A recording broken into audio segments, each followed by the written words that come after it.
Minister Harmon said illegal aircraft entering Guyana's airspace is a major concern to the government, particularly as it relates to smaller airstrips which are scattered across the country.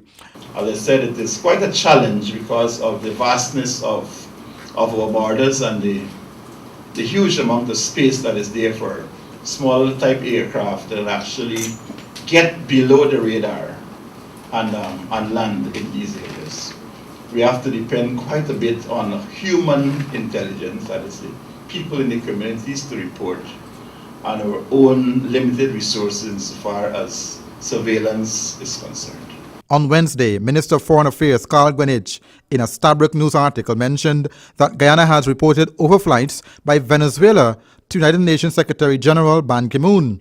It is reported that Venezuela has been conducting these for the purpose of getting information for the completing of an atlas and digital mapping of their country, which encompasses Guyana's territory. The Foreign Affairs Minister informed that Guyana was very concerned about publication in Venezuela's state-run press about actions being taken to claim the Essequibo region. They published information that they are carrying out overflights over Essequibo with a view of completing an atlas for Venezuela, which would include 2/3 of Guyana, and that they are doing a digital mapping of the area again with the purpose of getting the details. Minister Greenidge went on to state that the overflights are themselves illegal in international law. He added that international help would also be sought to determine if the overflights and mapping were indeed occurring. Meanwhile, when Minister Harmon was asked if the international assistance he had spoken of includes acquiring data on the reported overflight by Venezuela, Harmon said, Well, certainly, Guyana is a part of the United Nations system. And once there's a violation of our airspace, then it is our duty as a part of the United Nations system to report these violations. Sometimes, however, because in the case of this mapping operation, because the aircraft, they fly so high that you probably don't know that it has happened until you see the results of it. And in that regard, we have to basically depend to a large extent on our international cooperation with other countries, and the fact that once these matters are reported, that we register our concern at the appropriate fora internationally. Harmon added that what has been recognized is that it is important to report any violations of Guyana's air, land, or sea space to United Nations to ensure that we have a record of these things.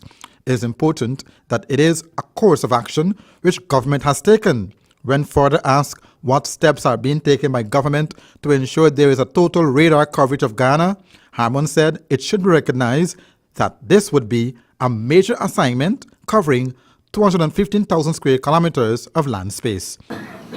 What I can say to you are these things, that there are certain steps that have been taken now by the Ministry of Public Infrastructure under the Civil Aviation Authority and the airport management for a number of things to be done.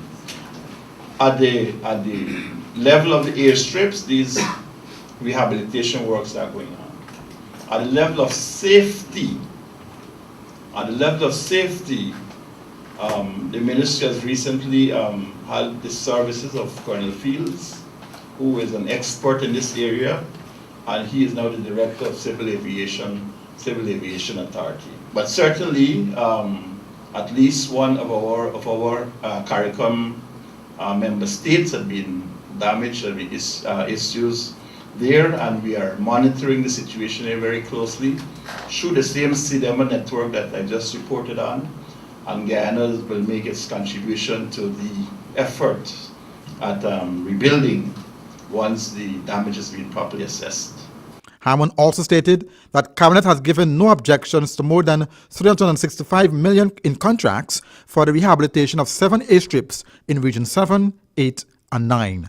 Andrew Weeks reporting for Safe TV2 Headline News.